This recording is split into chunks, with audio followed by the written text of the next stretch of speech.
కడపలో 3 రోజుల పాటు జరిగే మహానాడు కార్యక్రమానికి పటిష్టమైన భద్రతా చర్యలు తీసుకుంటున్నామని ఎస్పీ అశోక్ కుమార్ వెల్లడించారు. మహానాడు వేదిక వద్ద స్పెషల్ ఫోర్స్ తో తనిఖీలు నిర్వహించిన అనంతరం ఆయన మీడియాతో మాట్లాడారు. మహానాడు భద్రత కోసం 5,000 మంది స్పెషల్ ఫోర్స్ ను వినియోగిస్తున్నట్టు తెలిపారు. అలాగే వీఐపీల భద్రతను పటిష్టంగా నిర్వహిస్తున్నామన్నారు. వివిధ రకాల కూంబింగ్ పార్టీలను ఏర్పాటు చేస్తామన్నారు.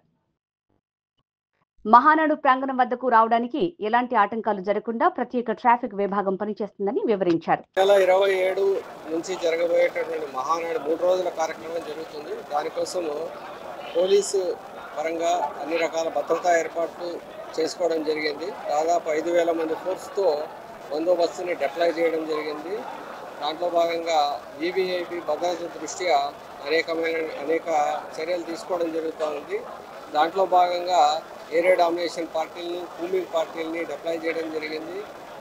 ట్రాఫిక్ పార్కింగ్ మీద ప్రత్యేకమైనటువంటి దృష్టి సారించడం జరిగింది. వివిధ ప్రదేశాల నుంచి వచ్చేటటువంటి ప్రజలకు, అదేవిధంగా వీవీఐపీలకు, ముఖ్యమైనటువంటి నాయకులకు ఎలాంటి అంతరాయం కలగకుండా, ట్రాఫిక్ ఇబ్బందులు తలెత్తకుండా, ప్రమాదాలు జరగకుండా డైవర్షన్ పాయింట్స్ ఏర్పాటు చేసుకోవడం జరుగుతుంది.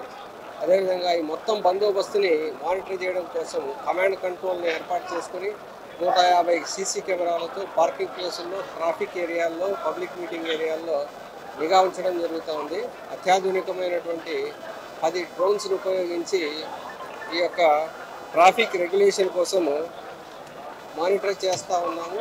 అదేవిధంగా రింగ్ రోడ్డు మొత్తం 27 కిలోమీటర్లలో ఎలాంటి ట్రాఫిక్ జామ్స్ లేకుండా మొబైల్ క్లియరెన్స్ బైక్ పార్టీస్ని డిప్లాయ్ చేయడం జరుగుతుంది.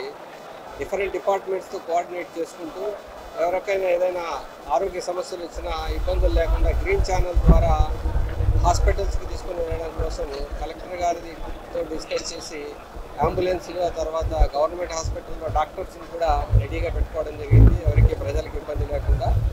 కడప టౌన్ ట్రాఫిక్లో కూడా ఎలాంటి ట్రాఫిక్ ఆంక్షలు లేకుండా ఈ విధంగా ప్రత్యేకమైనటువంటి చర్యలు తీసుకోవడం జరుగుతూ ఉంది.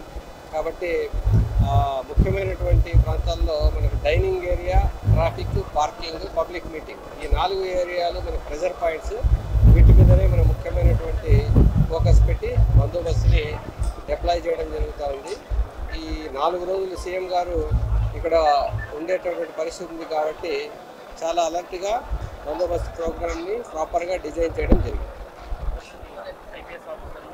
దాదాపుగా 10 మంది ఎస్పీ స్థాయి అధికారులని, అదేవిధంగా 25 నుంచి 30 మంది అడిషనల్ ఎస్పీ స్థాయి అధికారులని, 50 నుంచి 70 మంది డిఎస్పీ స్థాయి అధికారులని, ఒక 200 మంది ఎస్ఐలు, సిఐలతో కలిపి టోటల్గా మొత్తంగా 5,000 మందితో బందోబస్తు ఏర్పాటు చేయడం జరిగింది. దీంతోపాటు ఆక్టోపస్, స్పెషల్ పార్టీలు, ఏఆర్ సిబ్బందితో కూడా బీడీటీ చెకింగ్స్, ఆ తర్వాత చెక్ పోస్టులు, కల్వర్ట్ చెకింగ్స్, రూట్ డైవర్షన్స్ని కూడా ప్లాన్ చేసుకోవడం జరిగింది.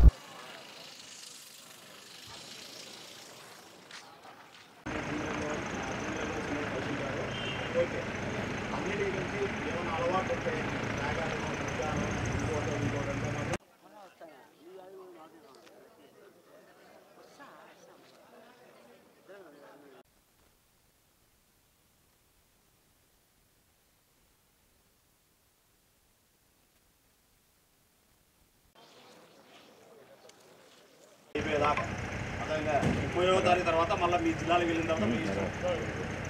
అదేవిధంగా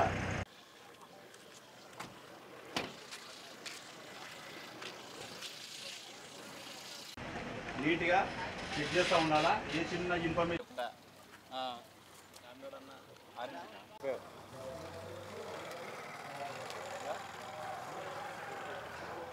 ఇక్కడ నుంచి కూడా చంద్రబాబు నాయుడు రాయలసీమ వాసులు ఆనందించే విషయం ప్రకటన అయితే కూడా చేస్తారు. అభివృద్ధి మా ధ్యేయం అనేది మహానాడులో చూపిస్తాం. మహానాడు ద్వారా ఎన్నో విషయాలు కూడా ప్రకటించే అవకాశాలు ఉన్నాయని